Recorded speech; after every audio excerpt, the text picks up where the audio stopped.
Perkenalkan, nama saya Rizka Melsia, saya dari Coaching Ekonomi.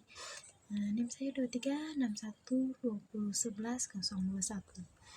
Di sini saya akan merangkum buku The Nurture About the Nursery dari bab pertama sampai bab terakhir.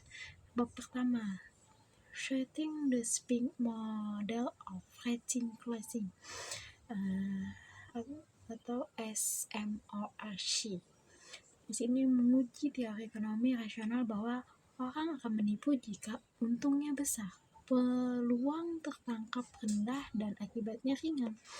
SMORC, namun ini menunjukkan bahwa jumlah uang atau risiko tidak mengaruhi tingkat kecurangan. Orang cenderung menipu sedikit, cukup agar menguntungkan, tetapi masih merasa diri baik.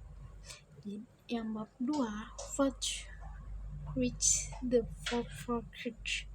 Di situ bab 2 memperkenalkan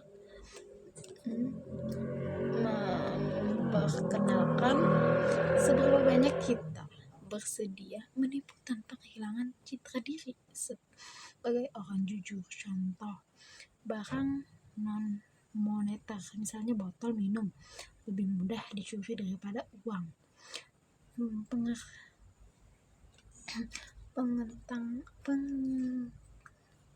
Pengingat moral seperti menulis kode etis atau menandatangani janji kejujuran dapat meningkatkan kecenderungan menipu. Bab 3-nya tentang branding by on motivation. Konfirmasi kepentingan of internal membuat orang bisa tanpa sadar coba menyingkat diri bahwa keputusan mereka objektif. Mengungkapkan konflik tidak cukup, diperlukan perihal netral agar terintegrasi bisa efektif. Pada bab 4 tentang why whiteboard in whiteboard drawing, yaitu ego. Depressing setelah pengendalian diri melelahkan sehingga kesempatan untuk menipu meningkat. Contoh, peserta tes yang habis menulis esai atau meningkatkan angka panjang lebih cenderung menyontek. Di bab 5 tentang whitewashing, parking, making of, chatting more, meningkatkan barang palsu, con off, meningkatkan kecenderungan menipu karena memicu perasaan menipu sistem fenomenal, serta menipu sedikit seseorang merasa bebas untuk melanggar aturan lebih jauh. Sedangkan di bab 6 yang cluttering or suffering, kita menipu diri sendiri lewat self-discipline agar tetap merasa jujur. Orang sering lupa bahwa mereka telah menipu dan meyakini hasilnya sebenarnya benar. Sedangkan pada bab 7 yang tragic and disharm, we are all so challenging. Orang kreatif lebih dalam rasionalisasi penipuan, lebih pandai menyusun cerita yang melegitimasi tindakan mereka. Ketika ada makhluk pencerita menceritakan ulang dengan mempertahankan citra diri.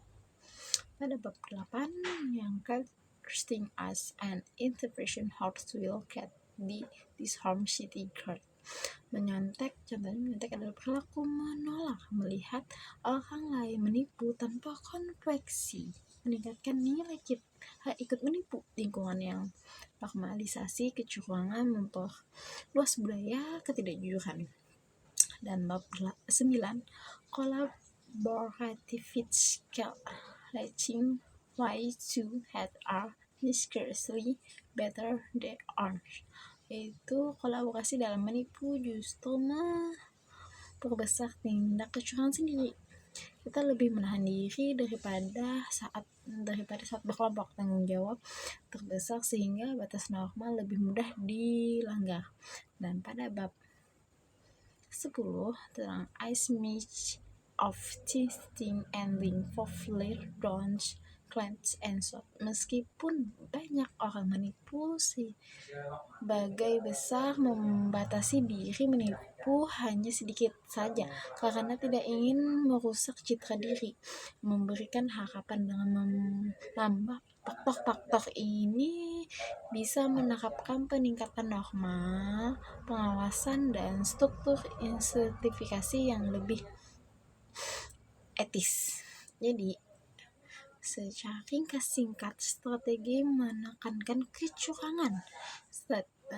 Strategi penjelasannya moral, remedial, kode etis, dan menyadari tentang kejujuran, mengurangi kecurangan, kurang kelelahan, menghindari penipuan terjadi saat mental atau fisik lelah, hindari konflik kepentingan, gunakan pihak netral untuk keputusan kritis, awasi moral sosial, lingkungan jujur, menurunkan kecenderungan menipu. Jadi mungkin itu saja yang dapat saya simpulkan dari buku Dihanushu Abad Dihanushu dari bab pertama hingga bab terakhir, yang di situ tentang ketidakjujuran, kecurangan kecil, kecurangan besar, dan segalanya. Jadi di situ juga ada cara kita untuk menghindari kecurangan, yaitu walaupun dari kecurangan besar ataupun kecurangan kecil. Jadi mungkin itu saja yang dapat saya simpulkan. Bye dan sampai jumpa lagi.